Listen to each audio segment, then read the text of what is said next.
Assalamualaikum warahmatullahi wabarakatuh. Nama saya Nihadi Rizky dari SMA Muhammadiyah 5. Nama saya Miftah Farid. Hari ini kita akan melakukan wawancara di Institut Kesenian Jakarta atau IKJ tentang kesenian Minang, yaitu talempong, pangisi, dan segmen. Yuk simak lanjutannya.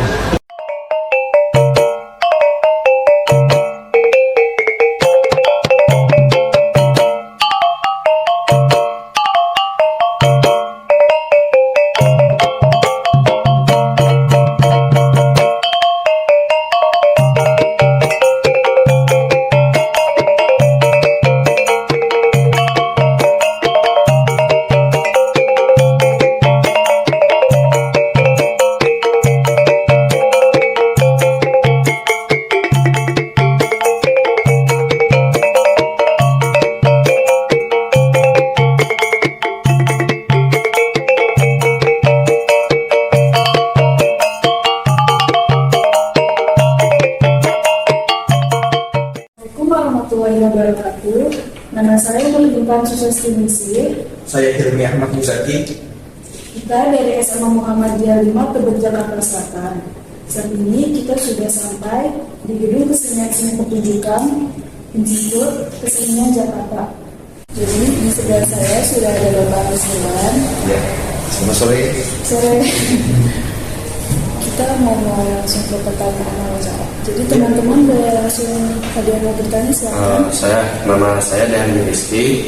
Bagaimana awal mula Bapak Nusirwan menyukai musik? Oke. Ini menarik ya. Saya menyukai musik itu sebenarnya sudah dari kecil, baik itu musik barat maupun musik tradisi. Nah, namun dalam hal ini musik tradisi yang ada di daerah saya itu boleh dikatakan pada waktu saya kecil itu sudah punah.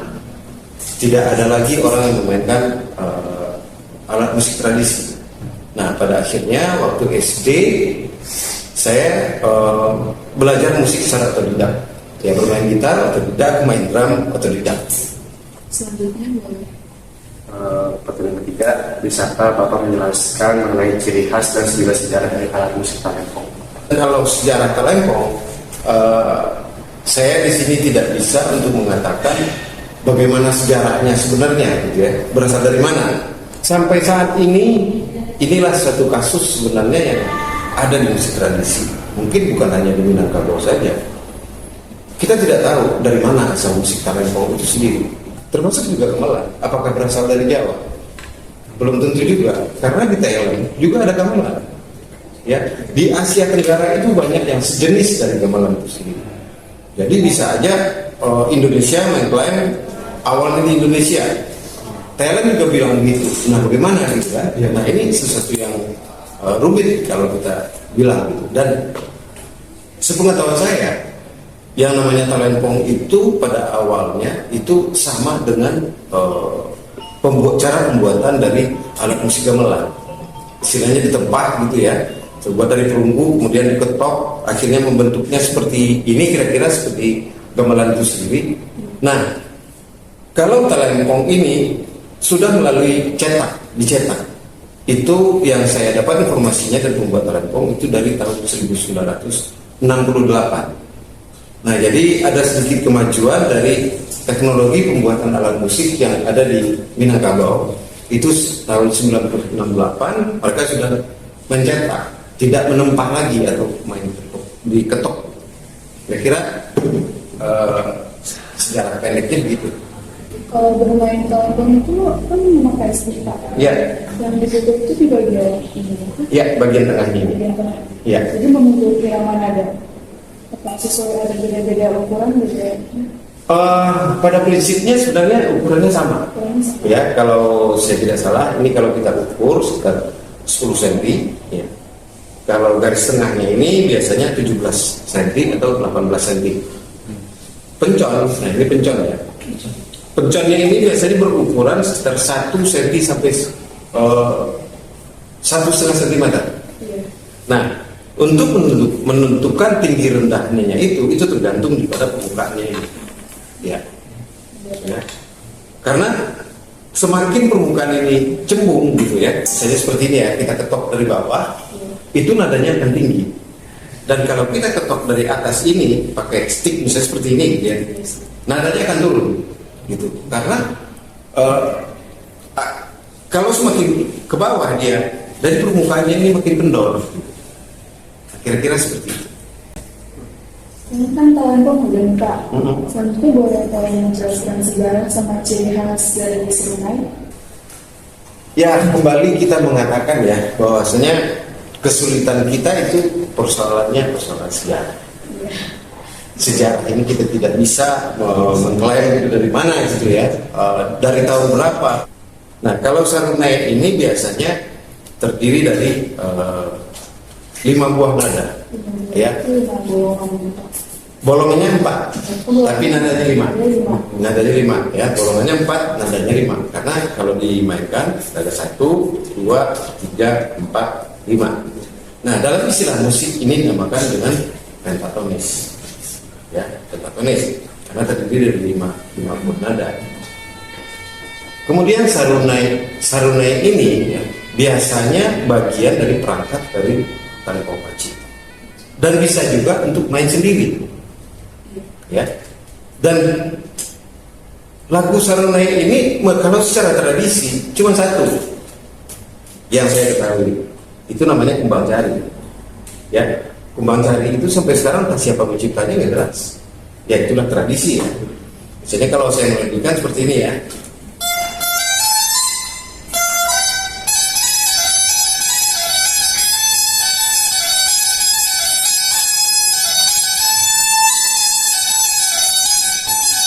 Nah, ini versinya macam-macam. Versi dari setiap orang itu macam-macam. Tidak ada ketentuan bahwasanya Kumbang Cari harus begini, harus begini, harus begini. Itu tidak ada. Dan untuk nada, kembali lagi, nada dari sarunai ini pada awalnya itu tidak ada. Pokoknya musik Minang itu tidak ada ini C, ini D, ini F, tidak ada. Ya. Minangkabau itu tidak mempunyai patokan nada seperti itu. Itu kembali lagi sesuai dengan apa yang saya ingin. Saya menginginkan saya membuat serunai, ya udah saya cocok dengan alat musik ini, ya udah saya pakai. Walaupun Anda nggak cocok, Anda akan membuat lagi musik yang berbeda, alat musik yang berbeda. Terus saya tidak bisa mengatakan, itu punya kamu salah. Nggak ada istilah seperti itu. Ya. Ketika salah dan benar setelah kamu mainkan didengarkan orang banyak, kayaknya nada kamu nada kedua kurang deh. Nah, akhirnya itu publik, kembali lagi kan, itu demokrasi lagi kan. Nah, baru kamu bisa merubahnya. Oh, maunya sebegini, itu nggak ada. Ya, maunya sebegini, nggak ada seperti itu. Nah, itu bentuk dari permainan sarunai itu sendiri. Jadi kan ini serunai tadi saya kira selama itu awalnya bentuknya agak gede, begitu sekecil ini. Kupikir kayaknya kan Ini namanya bansi. ya bansi. Bansi. Nah, kalau boleh tahu nih Pak perbedaan bansi sama sarung tadi? Sarunai, Istilahnya tadi apa ya Pak? Wah, itu jelas banget ya, karena di dalam sarunai ini, kalau dalam istilah Minangnya ini namanya lidah ya, bagian awal ini yang masuk ke mulut itu lidah. Kalau dalam bahasa Inggrisnya ini rib, ya, karena dia yang bergetar gitu, sulit. Jadi yang bergetar di sininya. Nah, kemudian ini yang pengatur nadanya. Nah, kemudian perbedaannya sangat jauh ya. Kalau bansi ini kan diatonis ya, atau 7 buah nada. Diatonis itu tanda petik. Jangan kita ngomong barat lagi. Kalau barat itu harus diatonisnya apa? In C, harus di C. Secara tradisional, kembali lagi, nggak ada in C, in B, in D, segala macam. Dan ini sudah diatur menjadi in C atau in tanda-tandanya C atau D, itu sesuai dengan kebutuhan sekarang. Nah, dan ini juga sudah dilakukan dari tahun 68 tersebut. Nah, jadi perkembangan alat musik Minang itu dari secara tengah nada itu dari tahun 68. Karena kebutuhan apa? Kebutuhannya adalah untuk masyarakat luas, bukan masyarakat Minang lagi. Karena apa? Dibutuhkan untuk mengiringi lagu-lagu populer Minangkabau pada awalnya seperti itu. ciri-ciri secara khusus gitu ya. Ini lubangnya 1, 2, 3, 4, 5, 6, 7, 8. Nah kalau kita lihat ini mirip dengan recorder. Nah, tetapi apakah ini meniru recorder? Kita juga tidak bisa mengatakan seperti itu. Karena di daerah lain seperti di Maluku, alat musik ini juga ada. Nah, jadi memainkannya seperti ini. Jadi nada ini sebenarnya tidak dipakai. Paling bawah Enggak dipakai. Secara tradisi tidak dipakai. Yang dipakai cuman nada yang 7 ini. Dan alat musik ini dapat kita jumpai di daerah pesisir. Ya mungkin pasnya ini daerah pesisir selatan. Nah, lagu yang top ya, yang top di itu namanya lagu pelayaran. Nah, konon katanya lagu pelayaran ini adalah lagu yang dimainkan oleh para pelaut. Ya, ketika dia rindu kepada anaknya, ketika dia menangkap ikan dan segala macam, karena budaya melaut itu kan sudah memang budaya kita Nusantara. Mereka membuat memainkan lagu tersebut untuk melepaskan itu. Dan secara tradisional ini alat musik sifatnya untuk solis atau dimainkan satu orang, ya satu orang saja. Mengenai pelayaran tersebut juga tidak ada ketentuan harus seperti ini atau ada notasinya, enggak. Tidak ada notasi seperti itu. Cuman kira-kira seperti ini, mungkin seperti ini ya. Saya memulainya dari sini.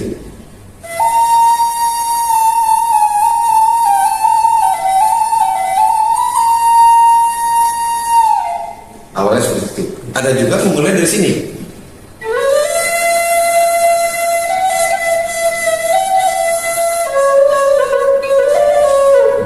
Macam-macam. Ya, itu macam-macam mereka melakukan, apakah mulai dari nada tinggi atau nada pakia isinya. Pakia itu istilah sebenarnya pakia dibawa ke bahasa Indonesia teriak. Tapi sebenarnya pakia dalam istilah ini jelita. Seperti ini kan.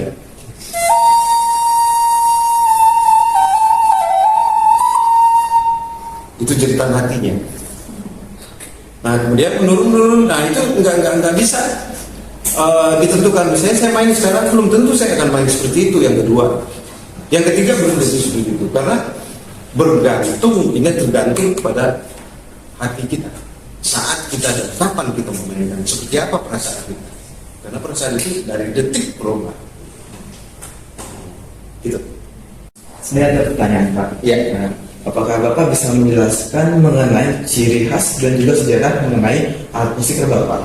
Rebab? Iya. Ya. Yang saya ketahui rebab itu, rabab ya di Minangkabau itu berasal dari Timur Tengah. Yang dalam Timur Tengah itu namanya arbab. Ya mungkin tidak persis gitu ya. Itu ada catatan. Nah itu berasal dari Timur Tengah.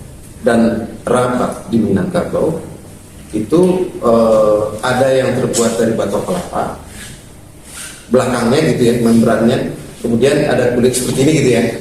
Nah di sini ada kulit atau membran, biasanya terbuat dari pembalut isi perut sapi. Nah bukan yang kayak anduk ya, kan ada dalam perut sapi itu kan ada bungkusnya, mungkin kalian baru pernah lihat ya. Jadi sebelum ke isi perut itu ada pembungkusnya gitu. Nah kemudian itu yang diambil sebagai membrannya, dan itu termasuk alat musik protokol. Kemudian dikasih tali, gitu ya. Ada yang 2 talinya atau senarnya, ada yang 3, terus ada yang 4. Nah kalau di nama rabab dare itu terdiri dari 2 buah senar. Pada awalnya terbuat dari batok kelapa. Ya, perkembangannya hingga saat ini itu sudah dibikin orang dari kayu. Dan udah dari kayu bodinya. Nah, kemudian ada juga di Pariaman namanya rabab Pariaman, dan itu masih sampai saat ini terbuat dari batok kelapa dan mempunyai senar 3. Nah, Selanjutnya ada rabab di daerah Sijunjung, mempunyai senar dua, mirip seperti rabab Garek, tetapi lebih panjang tangkainya, disebut tangkai leher atau nek atau batang gitu ya, lebih panjang. Dan alat itu sekarang sudah punah, tidak ada lagi. Dan selanjutnya ada rabab pesisir. Rabab pesisir ini adalah sebuah rebab yang menyerupai biola. Pada awalnya mungkin biola, kemudian karena perjalanan waktu akhirnya masyarakat membuat sendiri seperti biola dan mempunyai 4 buah senar. Ya. Apa visi misi dari pemain dari alat tersebut gitu Pak? Visi misinya gitu Pak? Dalam musik Minang. Aduh, kalau kita nyebut visi misi itu artinya kepada pribadi masing-masing. Ya, mungkin visi saya gitu ya.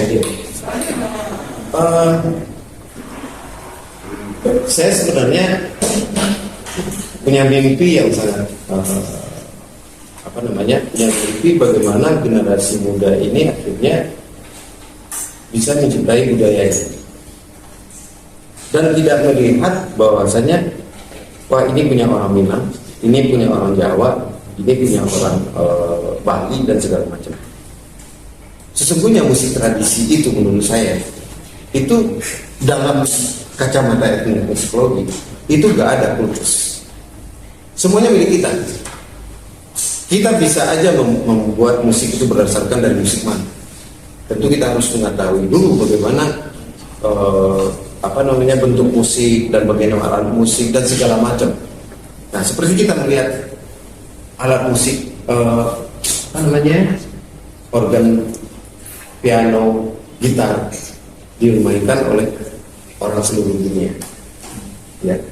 Sementara masih banyak yang berpikir bahwasanya wah ini kan talempong, ini alat musiknya orang Minang, seolah-olah kita tidak mau mempelajarinya. Sementara orang di luar sana itu mempelajari kebudayaan kita. Ya, mereka mempelajari secara dalam. Lalu apa sekarang yang kita butuhkan? Misalnya mudah-mudahan Anda ini akan sekolah di luar negeri nantinya ya. Ketika Anda sekolah di katakanlah belajar etnomusikologi atau belajar musik, Anda akan merasa serendah-rendah. Karena apa ditanyakan? Kamu orang Indonesia? Iya. Alat musik apa yang kamu kuasai? Mau jawab apa? Iya. Alat musik apa yang kamu ketahui? Ya. Ya kasarnya mengaku orang Indonesia deh kalau tidak mengetahui alat musiknya salah satu. Minimal salah satu.